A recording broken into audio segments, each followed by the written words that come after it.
Now, I want to come back and notice a few of the comments people make about the feast days. And, well, Galatians 4. Let's start off right here. Galatians 4, one of the famous Baptist, Church of Christ, Presbyterian, Pentecostal, Adventist, one of their great verses. Galatians 4:10.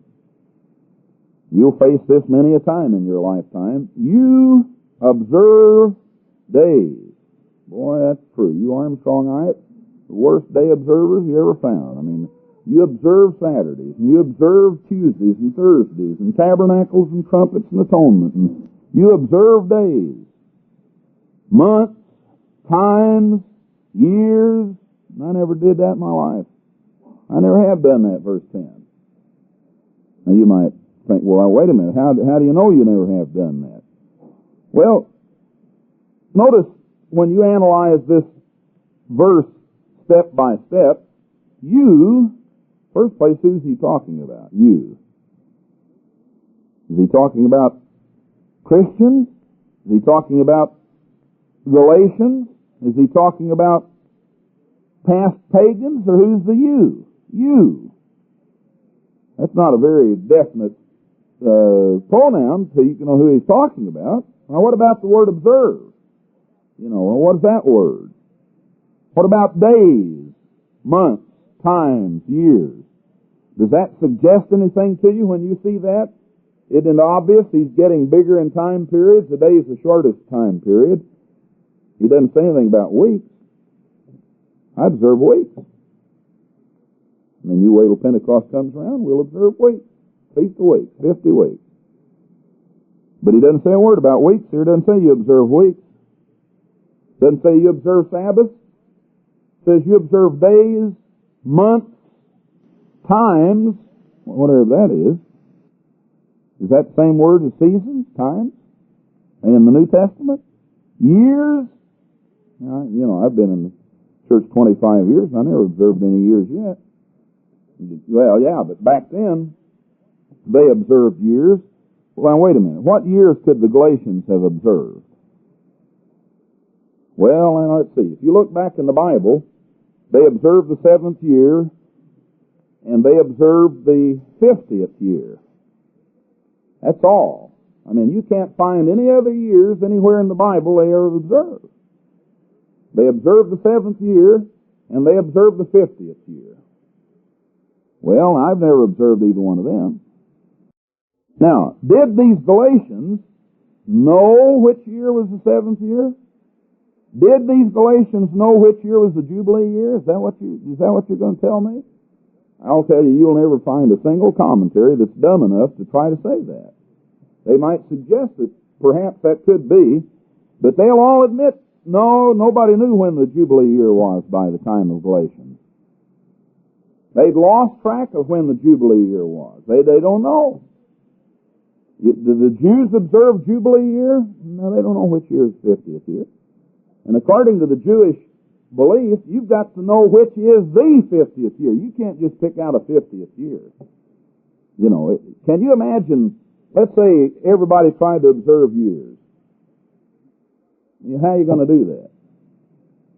Let's say one guy's baptized in 74, one guy's baptized in 75, another guy's baptized in 76. Each guy observes his 7th year. Can you imagine what that'd be like? God would have to make it rain on this 640 acres and miss this section and wait till the next year on this section and 2 years from then on this. That'd be ridiculous. How could God do that? Would God just kind of cause a shadow to come over your section of land on your 6th year and just make you get 3 times as much? And the guy right next to you, though, he's got to wait 3 years to bless him because that isn't his 7th year. And how would you ever observe years? In the first place, it's an agricultural law. It's not for people who work at factories or people that work in business. It's an agricultural law. And you've got to know which is the 7th year. Now, can God bless a whole area of land on, yeah, no doubt about that. God can do that easily. But in the first place, you got to get technical about the word observe here. Now, some people would have you believe you observe months. And I think it's Deuteronomy 16. I'm trying to remember that by memory. Deuteronomy, let's see if it is. Yeah, Deuteronomy 16, verse 1. You might as well jot that down in your margin back there, because that's what they're going to come up with. Deuteronomy 16, verse 1. Observe the month of Abib. See, now you tell me you didn't observe months. There's a law right there that says observe the month of Abib. Yeah, but that's only 1 month. That's singular. And if it says you observe months, plural, back in Galatians, then you got to show me another place that says observe another month. You can't do it. There isn't any other place in the Old Testament that says observe the 7th month, observe the 3rd month, observe. This is the only place you'll ever read where it says observe the month. So that's only one. That's singular. Now, the biggest proof of all is the word observe. You got 3 different words in the Hebrew for observe. Let me find my notes here on that. I don't remember them by memory, but here we go. This word here, Deuteronomy 16, verse 1, is the word shamer, S-H-A-M-A-R. S-H-A-M-A-R. It's mentioned again in verse 12. You shall remember that you were a bondman in Egypt, and you shall observe and do these statutes. That's important. You ought to circle the word statute, so you remember holy days are statutes. But here is the word shamer that means observe statutes, observe the months of Abib.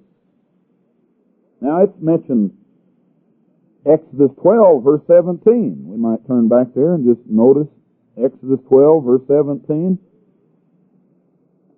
You shall observe unleavened bread. Same Hebrew word shamer. You shall observe unleavened bread. Now, I'll just give you a few other places that use, not turn there. Exodus 31 and verse 16 is the same word. Exodus 31, verse 16. The children of Israel shall keep the Sabbath to observe the Sabbath throughout their generations, a perpetual covenant. So that's the word used there, observe. Exodus 34, verse 22 is the same word. Numbers 15, verse 22. Observe. Look at Leviticus 19, verse 26. A lot of us probably had that marked in our margins back there in Galatians 4:10. Notice Leviticus 19, verse 26. You shall not eat anything with the blood, neither shall you use enchantment, nor observe times. Now, observe times, that's sure one of those things Galatians talked about. You observe days, months, times. And here's the verse that says, you shall not observe times. And you know, my Bible even has in the margin, as lucky or unlucky. Showing those translators even knew the difference between this word observe and the other word observe. Now, this word observe is A-N-A-N in the Hebrew. Now, you think you'd ever get those mixed up? I don't. I've had one course in Hebrew, but you can look at those two words and you know they're not the same. A-N-A-N and S-H-A-M-A-R. They don't even look alike. They're not the same. But this word is never used any other way except in an astrology sense, observing times, as lucky and unlucky. It's always used that way, all right? Let me show you. Deuteronomy 18. Deuteronomy 18, verse 10. God says, there shall not be found among you anyone that makes his son or his daughter to pass through the fire. Now that's obvious. That's talking about worship old Moloch, the fire god, by making your son or daughter pass through the fire, and therefore you won't have to worry about your house burning or your crops burning or anything on fire. You've appeased the god of fire by making your son or daughter pass through the fire, and then they'll leave you alone. But God said there's not to be found among you anyone that makes his son or his daughter to pass through the fire, or that uses divination, now we know what that is, or an observer of times. Anan in Hebrew, A-N-A-N. There shall not be found among you an observer of times. So the very law that commands you to keep Passover, observe the month Abib, observe the Passover, observe the Sabbath, that very same law said, there will not be found among you an observer of times. And that Hebrew word can only mean mysterious astrology, superstition about certain days being lucky or unlucky. Same words in verse 14 here. God said, these nations which you shall possess hearkened unto observers of times. Now notice that. Whole nations hearkened unto observers of times. So they had these crystal ball gazers, these superstitious creatures that would cut open an animal at the date of somebody's birth and tell by the layings of the insides of an animal your whole future. Stupid, just absolute demonism. But God said here, whole nations hearken unto observers of times and to diviners. But as for you, the eternal your God hasn't suffered you to do so. You cannot do that. God will not allow you to do that. Now, you look in 2 Kings chapter 21. Here's an example of somebody doing this. 2 Kings 21. An old wicked King Manasseh, 12 years old when he began to rule. And somehow the bad guys hang around a long time. 55 years he ruled. What a curse that was. Well, he did evil in the sight of the Eternal. Now, what was evil in God's sight? Well, after the abominations of the heathen. That's what's evil. That's what he did that was evil. The abominations of the heathen, whom the Eternal cast out before the children of Israel. Well, he built again the high places that Hezekiah his father destroyed. He reared up altars for old Baal, the sun god. He made a grove for old Easter, the mother, the female, the goddess, the wife of old Baal. And he worshipped all the hosts of heaven. He served them. Imagine that. Literally serving the hosts of heaven. He served the astrology. He served the horoscope. He built altars in the house of God. He made his own son pass through the fire, verse 6, and observed times. Now, my Bible even has in the margin, practiced astrology. They know that's what that means. He practiced astrology. He observed times. And look what else. He used enchantments. He dealt with familiar spirits and wizards. He wrought much wickedness in the sight of God. He set a graven image of the grove in God's house. Now, 2 Chronicles 33. You'll never find this word used any other way. It's a word that God has separated to mean only mysterious astrology. Now here again it's about old Manasseh and what he did. Verse 5, he built altars for all the hosts of heaven. So he had an altar for Baal, the sun god, Easter, the moon goddess, Saturn, and all the other hosts of heaven. He caused his children to pass through the fire in the valley of hell, in the valley of the son of Hinnom. He observed times. He used enchantments. He used witchcraft. He dealt with a familiar spirit, with wizards. Now, you come back to Galatians chapter 4. And some of our ex-ministers that used to know the explanation for this chapter go around now trying to claim Galatians 4:10 does away with the holy days, does away with God's command to keep the holy days. And that is real ignorance. Galatians 4:10 says, you, whoever the you is, we'll get to that in a second here, you observe, and that word means to watch at with a mysterious leeriness toward. You observe. It's not the word that's translated observe or keep in other places. When you read back here in Matthew 26,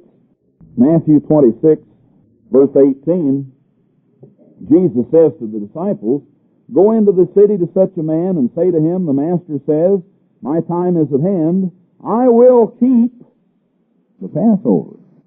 That's not the same word at all. The Greek word there is poio, P-O-I-E-O.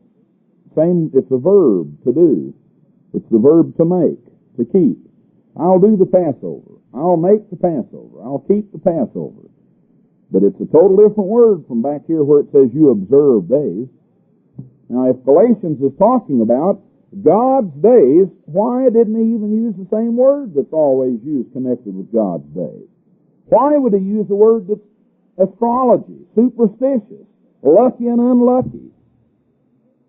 Dead obvious, anybody that wants to study and know the difference, that he's talking about a total different thing in Galatians 4. Jesus said, I'll keep the Passover. Now you might notice back here in Hebrews 11, where it talks about Moses and how he went out from Egypt and forsook Egypt. Then verse 28 it says, through faith, Moses kept, he didn't observe, he kept the Passover. They don't use the word they use in Galatians 4 here. They use the Greek word poio. Through faith, Moses kept the Passover. Now, there again, most people wouldn't have you believe Moses kept it in faith. They'd have you believe back then it was just a ritual and a ceremony, and he kept it physically, and he kept it... No, he didn't either. He kept it through faith, it says. Through faith, Moses kept the Passover. He didn't observe it in the sense of Galatians 4:10. Now, you come back to Galatians 4:10. And let's come back here and notice Galatians chapter 4. Let's just start out with the first of the chapter and find out who he's really talking to here. Now I say, the heir, as long as he's a child, differs nothing from a servant, though he be Lord of all. He be under tutors and governors until the time appointed to the Father. Even so we. Now he uses the pronoun we. And if you're aware of Paul's way of writing, when he says we, he's talking about Christians. So here he says, it's true as a general law, any heir, as long as he's a child, he isn't treated any differently than any other kid being schooled and trained. You know, Prince Charles in England, while he was an heir, he's heir to the throne of England. Did they send him to school and let him play sports? And yeah, he's just like any other kid growing up. He didn't differ from anybody else as long as he was a child growing up. He was under tutors and governors until the time appointed. Now, Paul said, even so we Christians, we Jews, we were children, and back as long as we were just children that were heirs of what God's promises were, just like any child that's an heir. He's bondage. He's under subjection to the elements. He has to learn all about the elements. He has to learn all about the material, the physical, the ABCs. While he's a child, he's in bondage under the elements. But when the fullness of the time was come, God sent forth His Son, born of a woman, as it should be. They're not made of a woman. That's, you know, well, my wife made a son. Garbage. She had a son. She gave birth to a son. She didn't make a son. God makes a son. Jesus was born of a woman, and He was born under the law, under the penalty. Now, how else did Jesus get under the penalty of the law? He never did break it. He couldn't have gotten under the penalty any other way. He was born under the penalty of the law. He was born to pay the penalty of the law, to redeem them that were under the law, that we might receive the adoption of sons. So now Paul has given a general truth about heirs while children and their development until the time comes. And now he says that's the way God has done it with us Jews. We've been under this bondage to the ritual physical elements and until the fullness of time God sent His Son and redeemed us that we could receive the adoption of sons. Now he shifts and says, and because you notice? You Gentiles, you Galatians. So just as any heir, while he's a child, is under tutors and governors, we Jews have been, and even so have you Gentiles been. Because you Galatians, your sons, because you are, God has sent forth the Spirit of His Son into your hearts, even making you Gentile Galatians speak Abba, Father. Wherefore, you Gentile Galatians, you're no more a servant, but a son.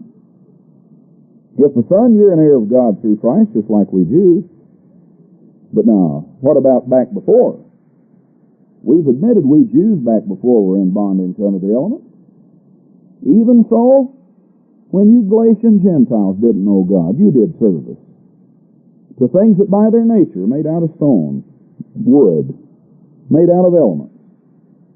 But now after you've known God, or rather God has known you, here you Galatian Christians want to turn again, back to your old weak and beggarly elements, back to your bondage that you were under.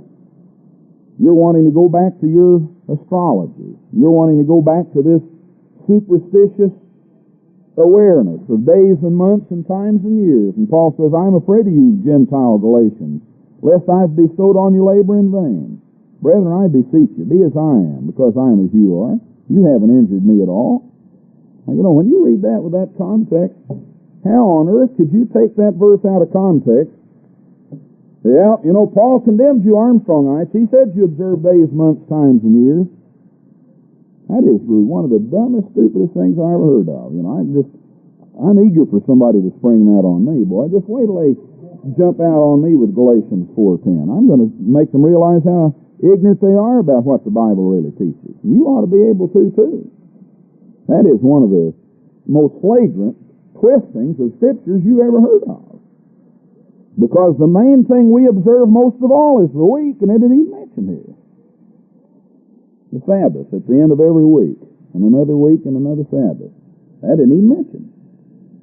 Days, I've never observed days. Months, I never observed months. Time? Well, I've never observed time. Years, I've never observed years. I'm not talking about me there. I'm talking about Gentile Galatians that used to be under astrology, under a bunch of hosts of heaven, sun, moon, and stars, and all kinds of things like that. Well, let's jump over here to another good Baptist verse, Isaiah. And I've heard them wax long and eloquent about this one too. And even those people that used to be in the true church that knew this, and here they go launching back into some ignorance. Isaiah chapter 1. Your new moons, your appointed feasts, my soul hates. Now, if Isaiah is talking here about God's days, why didn't he use the same ones Paul did in Galatians? I mean, if Paul said days, months, times, years, Isaiah should have said days, months, times, years. He didn't. Isaiah says new moons, Sabbath. Galatians says days, months, times, years. That ought to be dead obvious. They must be talking about different systems, different times. Well, let's read here in Isaiah and see what he's talking about then. All right.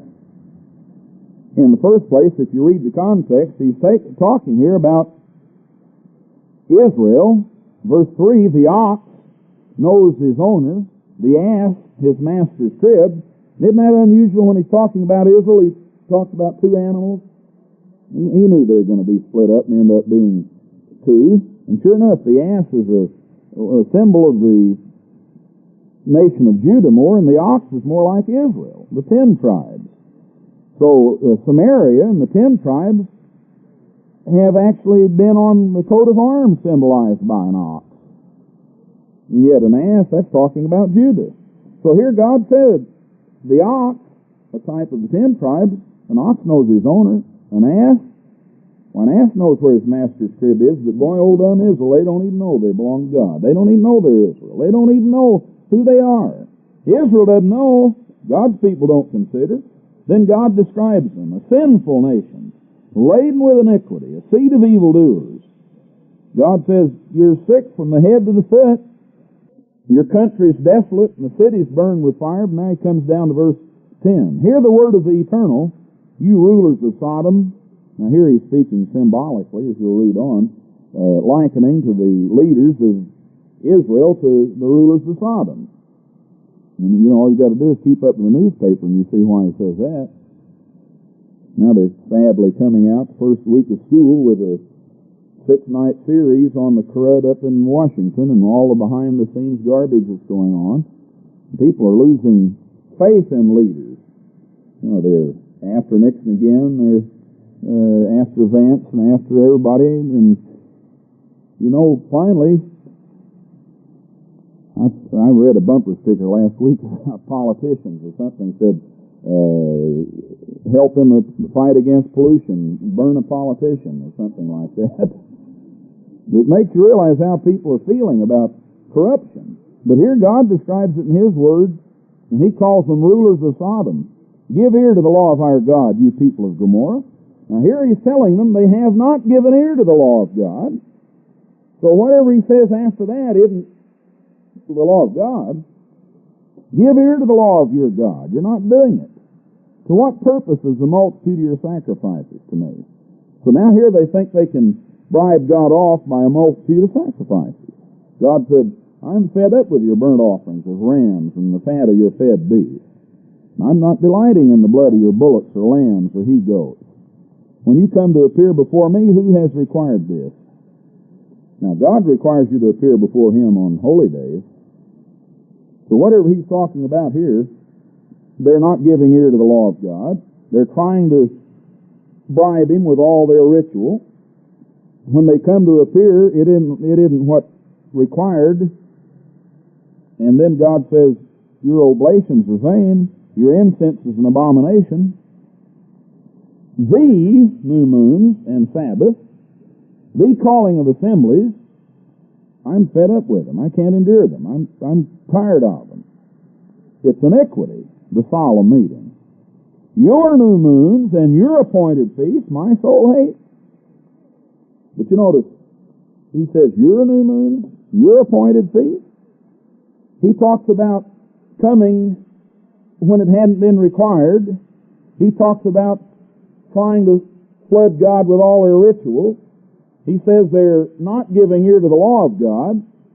Now, you know, when I read that, I wouldn't say, yeah, that's what I say. See, there those old Jews were vigorously keeping that law of God, and God's telling them you don't need to. No, I mean, how blind can you be? That isn't what He's saying here. He says, your new moon, your appointed feast. I mean, you think when they threw God aside, they had their own new moons and their own appointed feasts? I mean, after all, don't you even remember what happened back there? Let's turn back there and read in Kings. See, it tells you as plain as day what happened when they cast God aside. 1 Kings chapter 12. 1 Kings chapter 12. And here's where the Israel and Judah split apart, and Jeroboam says in his heart, now shall the kingdom return to the house of David. If this people go up to do sacrifice in the house of the eternal at Jerusalem, if they obey that command to come before God in Jerusalem in God's house, then shall the heart of this people turn again to their Lord Rehoboam, king of Judah. And they're going to kill me, and they're going to go again to Rehoboam, king of Judah. You know, even this old carnal king knew what happens in the holy days. Boy, they get you back to God. They get you straightened out. They get you back on the track. So he says, well, I got to do something, because if these people go back up there to Jerusalem, they're going to kill me and I'll be through. So the king took counsel and made 2 calves of gold and said, it's too much for you to obey God. God expects too much, too hard. The devil ever put that in your ear? I mean, you ever heard anybody say that? That's right out of the Bible. That's what the devil did to old Jeroboam and his counselors. God expects too much, too hard. Too much for you to put aside that money to go up to Jerusalem. Let me make it easier for you. Behold your gods, O Israel, that brought you up out of the land of Egypt. So he set the one in Bethel, he put the other in Dan, and this thing became a sin, because the people went to worship before the one to Dan. He made a house of high places, made priests of the lowest of the people. They weren't of the sons of Levi. Jeroboam ordained a feast. Your feast? Your new moon? How did they keep track of the months after they split off from Judah? Well, they had to keep on keeping the new moon in order to know. So Jeroboam ordained a feast in the 8th month, 15th day of the 8th month, copied it after the feast of the Jews. Exactly the same day of the month, except 1 month later. He offers on the altar. The 15th day of the 8th month, verse 33, in the month which he had devised of his own heart, and Jeroboam ordained a feast unto the children of Israel. So from that time on, when you find the feast of Israel, they're going according to this feast Jeroboam ordained for the children of Israel. 15th day of the 8th month, probably 7 or 8 days, like the feast that's in Judah, it says. So you know, after that you read of the statutes of Omri were kept in Israel. You read that they went after their Lord Jeroboam. And what did he do? Well, he gave them their own feast days. Now you come back to Isaiah chapter 5, and God takes up this condemnation again that he did in chapter 1, Isaiah chapter 5. And here he says, verse 12, the harp, the viol, the tabret, the pipe, the wine are in their feast. Their feast. They don't regard the work of the eternal.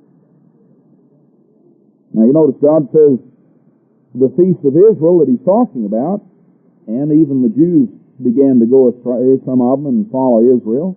But God said they had music, boy, they had drink, they had dancing and all kinds of the physical in the feast, but they didn't regard the work of God. They didn't consider what God was doing, and that's why those people ended up into captivity, because they have no knowledge. They didn't really know God's way. They'd forsaken it and thrown it aside. Now, you know, you compare that with back here in Leviticus 23, and I don't know whether you've ever taken the time to go through and implant this deeply into your head, but come back to Leviticus 23 just a second. You're going to find out, if you mark this chapter in your Bible, 12 times in this one chapter, these are called the Feast of the Eternal. God says they're my feasts. These are my feasts. These are my feasts. But then there he says your feast. There he says their feast, their new moons. But now notice here in Leviticus 23, God speaks to Moses and tells him to speak to the children of Israel and say, the feast of the eternal. You proclaim holy convocations. These are my feasts. Now notice how he terms that. My feast. The feast of the eternal. Well, starts off with the Sabbath. You work 6 days, the 7th day is the Sabbath. The Sabbath of the eternal. So there he says the Sabbath of the eternal. Now verse 4, these are the feasts of the eternal. The third time right here he's calling that. The feast of the eternal, the Sabbath of the eternal, the feast of the eternal. In verse 5 he says the 14th day of the first month at even is the eternal Passover. So he calls the Passover the eternal. It belongs to him. It's his. Verse 6, the 15th day of the same month is the feast of unleavened bread unto the eternal. So there's 5 times in just 6 verses. He said, my feast, the feast of the eternal, the Sabbath of the eternal, the feast of the eternal's Passover, the feast of unleavened bread unto the eternal. Now you come on over in verse 17. Here he's been talking about Pentecost, or Feast of Weeks, or First Fruits. Verse 16, the morrow after the 7th Sabbath, you number 50 days. So they began to call it 50th day. You bring out of your habitations 2 wave loaves. They're baken with leaven. These first fruits unto the eternal. So first fruits is unto the eternal. That's 6 times right here he's referred to them as unto the eternal. Now, on over in verse 34, the 15th day of the 7th month, the Feast of Tabernacles, 7 days unto the eternal. Then in verse 37, he says, these are the feasts of the eternal. Verse 38, the 9th time, he says, besides the Sabbaths of the eternal. Verse 39, he says, the 15th day of the 7th month, you shall keep a feast unto the eternal. 10th time he said that. Verse 41, you keep it a feast unto the eternal. a statute forever. Finally, verse 44, Moses declared the feast of the eternal. 12 times in that one chapter. And people say, oh, I see Moses' feast. You know, you just kind of shake your head, and they have to be blinded, you know. When you read 12 times in one chapter, they're my feast, the feast unto the eternal. Each one is said unto the eternal or of the eternal 12 times in one chapter, and they say, well, oh, Israel's feast, Moses' feast, Jewish feast. You know, there's no hope for anybody that can read 12 times in one chapter and then just ignore what they read. So now you come back here to Hosea and notice, and it says same thing again in Amos, but notice Hosea chapter 2. Another good Baptist verse, verse 11. Here God says, I'm going to cause all her mirth to cease, her feast days, her new moons, and her Sabbaths, and all her solemn feasts. And you'll read that verse quoted in all these booklets written against Armstrong's Jewish feast days. Why, don't you realize Isaiah and Hosea and Amos all condemn those days? Don't you know God says, I'm going to cause all her mirth to cease, her feast days, her new moons, and her Sabbaths, and all her solemn feasts? But you know, let's quit reading like Baptists and just read a little further. Verse 12, God says, I'll destroy her vines, her fig trees. She said, these are my rewards my lovers have given me. God says, I'll make them a forest, and the beasts of the field shall eat them.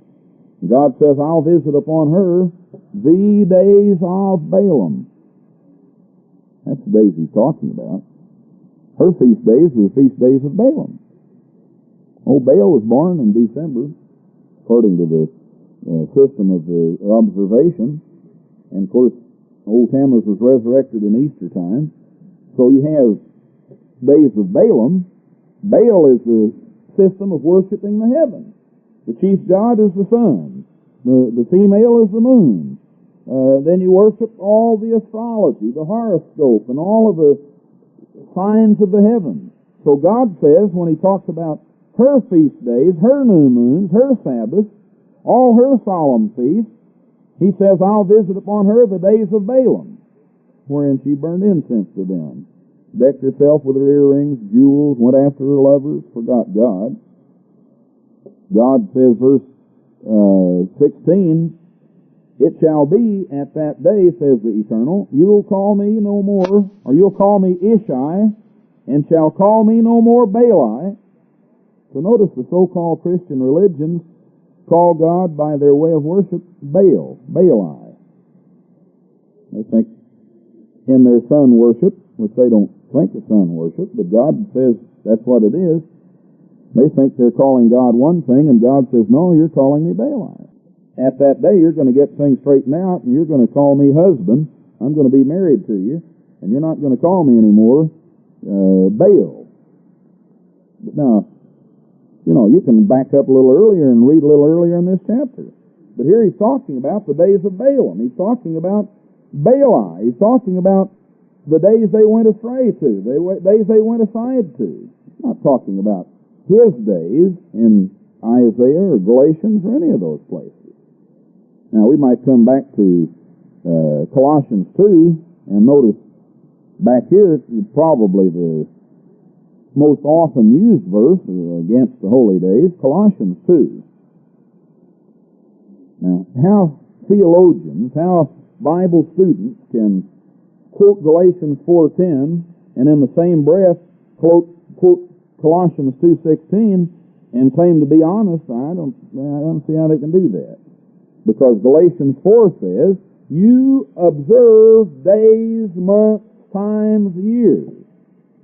Colossians 2:16 says, let no man therefore judge you in meat or in drink or in respect of an holy day or of the new moon or of the Sabbath days. Now, you know, if you're going to really be honest and really understand the truth of the Bible, then how can you read in Galatians, you observe days, months, times, and years, then read in Colossians, respect of a holy day, new moon, or the Sabbath days? Anybody knows they're not the same. It's dead obvious. They're totally different the way they're worded. In the first place, Colossians 2 is talking about a man judging you. He isn't saying God isn't going to judge you. What he's saying here is that you shouldn't let any man judge you. And he's referring to holy day, new moon, Sabbath. Now, that really is what we keep. Respect holy day? Oh yeah, I respect holy day. Respect new moon? Sure, I want to know by God's calendar, by the new moon, which month is the 7th. I'm not going to keep Passover on the 14th day of January like one church I visited up in Indiana. You know, they read into the Bible about the holy days and said the 14th day of the first month, so they kept Passover on January the 14th. And said the Tabernacles is the 15th day of the 7th month, so they had their Feast of Booths on the July the 15th. 15th day of the 7th month. Now, you better respect the new moon or you won't even know which month is which. So I respect the new moon. I respect the Sabbath. I'm not going to let any man judge me in my eating and drinking or the meat and drink or in respect of the holy day or new moon or Sabbath.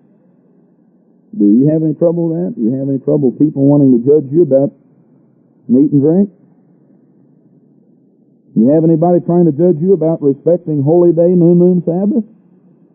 At school and at work and relatives and neighborhood, and man, you sure do. You have plenty of it.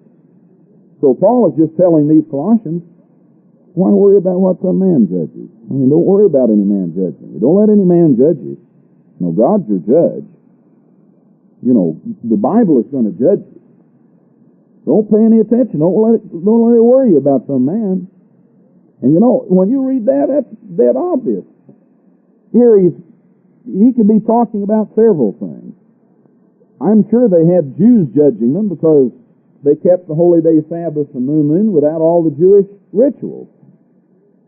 And yet I'm sure Gentiles were judging them because here they've been ex-Gentiles, now they're observing this bunch of Jewish ways. So they got judged in all angles, from every side.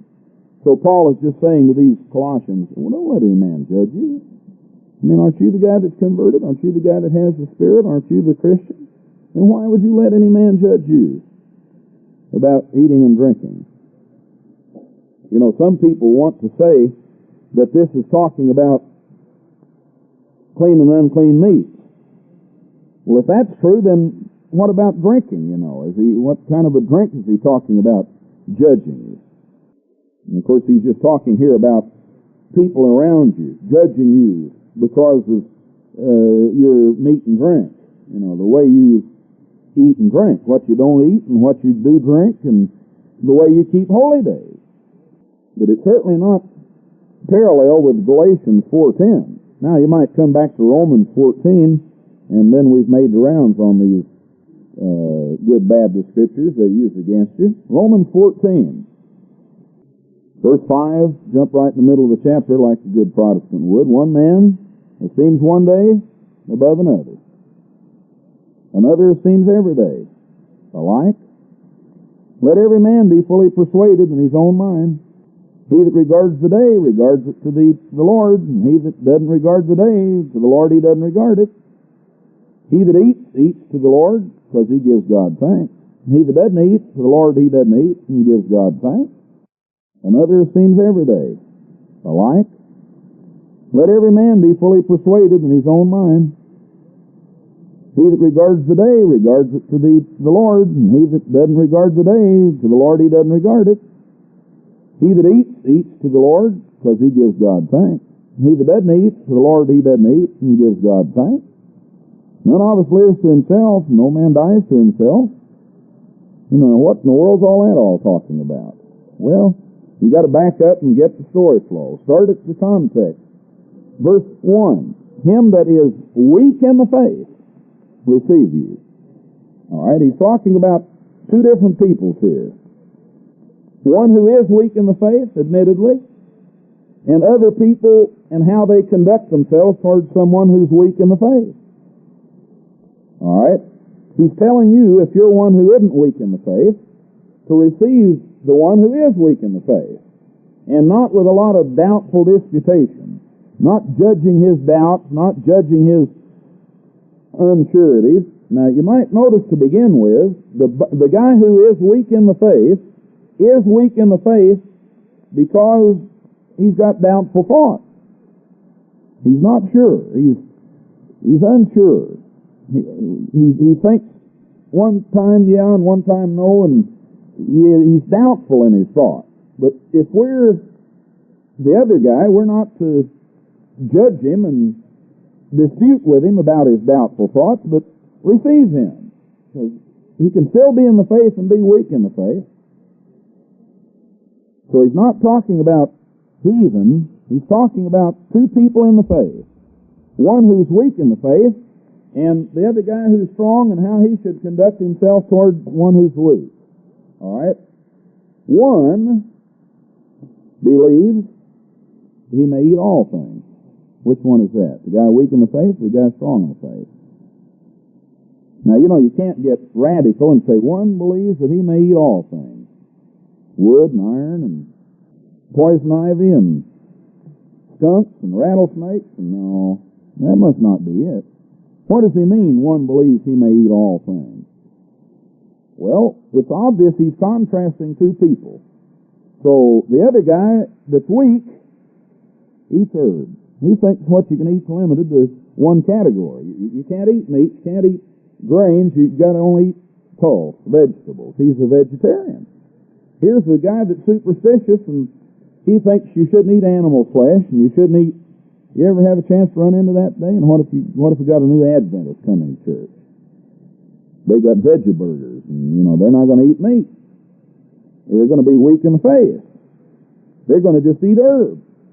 So we who are strong, we believe you can eat all 7 varieties of food. I mean, you can eat grains, meat, you can eat vegetables, fruits, you can eat nuts. We believe you can eat all varieties of food. But the guy that's weak, he just thinks there's only one variety to eat, and that's herbs. So that outlines the two people he's talking about. Now, let not him that eats, in other words, we who eat all 7 varieties of food, we shouldn't despise him that doesn't eat all those varieties of food.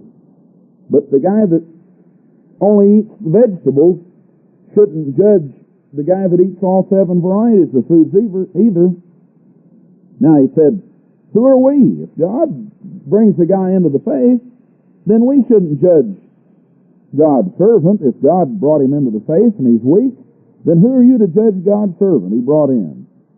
To his own master, that weak guy will stand or fall, and God's able to help him. He'll be helped up because God's able to make him stand. All right, now after having gone through the comments about herbs versus eating all varieties, now he comes to esteeming one day. Now here again, he doesn't say one man keeps one day. Why didn't he use the word keep? Why didn't he use the word observe? Why did he use the word one man esteems? He doesn't even use either word for keep there. Didn't use either word for observe. He uses the word esteem. One man esteems one day above another. So in the first place, the word esteem there is the Greek word krino, K-R-I-N-O, that means judge. So he's not talking about God's commands. He's not talking about keeping a holy day. He's talking about a man in his own esteem, in his own judging, esteems one day above another. Whereas the other guy esteems every day. You notice the word life's italicized. So here again, he's not talking about holy days and the Sabbath. He's talking about weak conscience. He's talking about doubtful thoughts. He's talking about a guy who isn't sure. He's come out of a background of lucky and unlucky, astrological, all kinds of. One man esteems one day above another. Another esteems every day. So, if you follow a horoscope, you think every day has its own purpose. Every day has its special cause. You've got to read your horoscope for every day. You esteem every day. That's the guy that's weak in the faith. But the other guy knows that isn't true. You don't have to esteem every day. Some days are work days, some days are Sabbath days. One man esteems one day above another. He doesn't think they're all the same, depending on your horoscope. But he just says, every man should be fully persuaded in his own mind. So these aren't matters of God's law. These aren't matters of God's commands. These are matters of individual persons' esteem. These are matters of individuals being fully persuaded in their own minds. It's talking about someone who maybe thinks God has worked out in astrology every day for a special purpose. So the guy that regards the day, he really thinks it's to God. And a guy that just doesn't regard every day as having any special purpose, he thinks, God just made days and weeks and months, so why does he worry about? He doesn't think every day has any regard. So then he comes back to the guy that eating and not eating.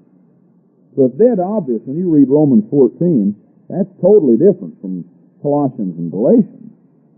But these people that would do away with the holy days, they just throw them all in there together and they grab straws like drowning lizards and throw out all these arguments, and they ignore all the real details of the facts. And they don't worry about days, months, times, years, not agreeing with Sabbath, new moons, holy days. And they don't worry about the word observe and the word keep. They don't worry about the fact that there's a total separate Hebrew word for observe times.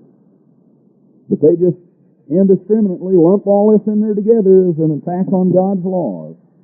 And it just shows how confused and mixed up that kind of a deal is.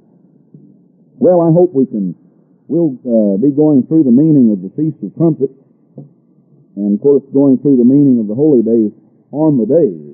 So if we hadn't gotten around to Trumpets and Atonement and Tabernacles, it's on purpose, because, we go through all those on the day.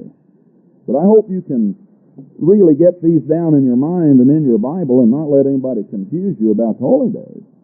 Because, they are one of the very key things. That when you go over to the feast and wherever you go, and you sit there with other brothers and you're there for 8 days, I've never seen anybody yet who went to the feast with an attitude of obedience to God and getting all they could out of it, but what they came back, how many degrees are you charged up after the Feast of Tabernacles? You take your car in and get the battery charged up every so often. How about your spiritual battery? You come back from a feast, a lot of times you feel like you take on the devil himself when you come back from a feast. But I'll tell you, it's a good thing the feasts come around every year, because we get sidetracked. Just weekly Sabbaths, they're not enough. If they were, God wouldn't expect everybody to pick up and be gone for 8 days and, miss a Tuesday and then miss a Thursday and then turn right around and miss 8 days in a row. And you get more good out of it than it'll cost you. So I hope you can really get grounded in the feast so somebody doesn't mix you up. We'll go ahead on the meaning of them on the days then, so get your Bibles out and be studying into them. Additional programs and literature available at hwalibrary.com.